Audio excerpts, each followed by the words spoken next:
Hello everyone, আসসালামু আলাইকুম। সবাই কেমন আছেন?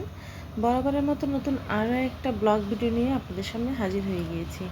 আশা করি আমার আজকের ব্লগ ভিডিওটা আপনাদের ভালো লাগবে।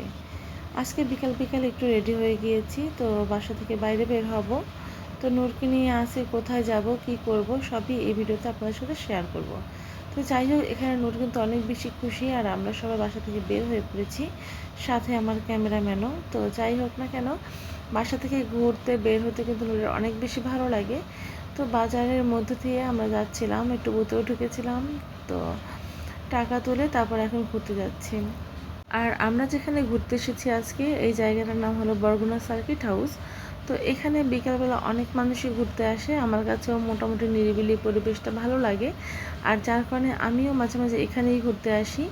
তো যাই হোক, এর সাইডে একটা ডিসি পার্ক আছে, তো ডিসি পার্কেও কিন্তু আপনাদের সাথে নিয়ে যাব, ওখানকার কী কী আছে না আছে সব কিছু ওখানে একটা আপনাদের সাথে শেয়ার করব।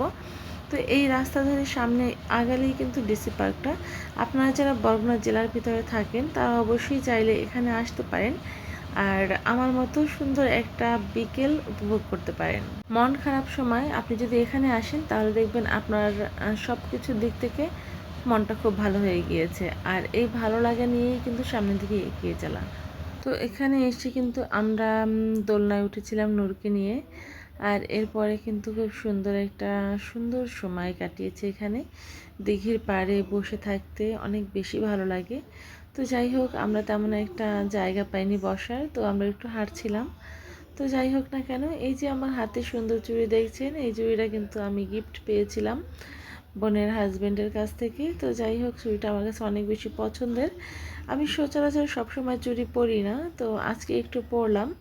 তো বাইরে বের হয়েছি এই কারণে।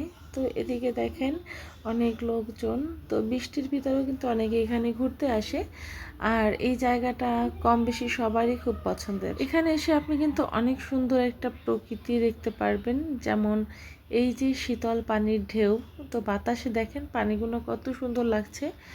এরপরে কিন্তু আমরা এখান থেকে সামনের দিকে এগিয়ে যাচ্ছিলাম। এখানে কিন্তু জোড়ায় জোড়ায় কবুতরও বসা ছিল। অনেক অনেক মানে মেয়েরা এখানে এসে কিন্তু বসে থাকে ছেলেদের সাথে। তো আমিও একটু ভিডিও করে নিয়েছিলাম। তো যাই হোক না কেন, এরপরে কিন্তু সামনে এগিয়ে দেখি একটা তেঁতুল গাছ। তো এই তেঁতুল গাছে অনেক ছোট্ট ছোট্ট তেঁতুল হয়েছিল। তো আমরা এই গাছের মানে গাছ থেকে, মানে যতদূর হাত যায় ওখান থেকে কিছু তেঁতুল পেরে নিয়েছি। তো যাই হোক না কেন, আমাদের তেঁতুলগুলো দেখেন কত কিউট কিউট, তাই না? আমরা এটা খেয়েছি, অনেক বেশি মজা লেগেছিল আমার কাছে। অনেক দিন পরে এরকম কাঁচা তেঁতুল গাছ থেকে পেরে খাচ্ছিলাম। বিয়ের পরে অনেকেই হয়তো বা শ্বশুর বাড়িতে থাকে, খুব কম মেয়েদের ভাগ্য হয় বাবার বাড়িতে থাকার বা বাবার এরিয়ায় থাকার। তো আমিও সেরকম। তো আমার ভাগ্যটা এতটাই ভালো যে আমি কিন্তু আমার হাজব্যান্ডকে যেটা বলি, তো সে সেটাই শোনে। তো আমি চেয়েছিলাম যে সুন্দর একটা পরিবেশে নূরকে নিয়ে থাকতে, তো যার কারণে আমি এখানেই বর্তমানে চলে এসেছি। নূরের বাবা সে ঢাকায় থাকে, আমি নূরকে নিয়ে এখানেই থাকি। যেহেতু আমার মাস্টার্সের পড়াশোনা, নূরের লেখাপড়া সব কিছু মিলিয়েই আমাকে বরগুনাতেই একটা বাসা নিতে হয়েছে। তো আমি এখন বর্তমানে বরগুনাতেই কলেজ রোডে থাকি বর্তমানে। তো যাই হোক, অনেকেই আমার কাছে জিজ্ঞাসা করেছিলেন, আপু তোমার বাসা কোথায়, আমি কোথায় থাকি। তো যাক, আজকে বলেই দিলাম, আমার বাসা বর্তমানে বরগুনাতে, আর আমি বাসা নিয়েছি কলেজ রোডে, ওখানেই থাকি। তো নূরকে নিয়ে মাঝে মধ্যেই সার্কিট হাউস আসি ঘুরতে। তো তোমরাও চাইলে চলে আসতে পারো সার্কিট হাউস ঘুরতে, এটা অনেক সুন্দর একটা জায়গা। আজকে এখানে পিজা খাওয়া বলে আমরা চলে এসেছি। তো সার্কিট হাউসে কিন্তু অনেক অনেক মজার মজার খাবার পাওয়া যায়। সার্কিট হাউসের সবচেয়ে বেশি আমার কাছে ভালো লেগেছে সিঙ্গারা, বোমাই মরিচের সিঙ্গারা। তো এটা আমার কাছে সবচেয়ে ফেভারিট লেগেছে। এরপর আজকে অর্ডার দিয়েছিলাম পিজা। তো এখানে এই পিজাটা আমার কাছে অনেক বেশি মজা লেগেছে। আপনারা চাইলে এখানে এসে পিজাটা খেতে পারেন, মোটামুটি আমার কাছে ভালো মানের মনে হয়। অনেকে আছে একটু পিজা চিজ কম খেতে পছন্দ করে, কিন্তু আমার কাছে চিজ বেশি হলে পিজাটা সবচেয়ে বেশি মজা লাগে। তো যাই হোক, এই পিজাটা আমার কাছে মোটামুটি ভালোই লেগেছিল। আপনারাও চাইলে এখানে চলে আসতে পারেন। প্রাইসও খুবই সীমিত, মানে আপনার আয়ত্তের ভিতরেই আছে।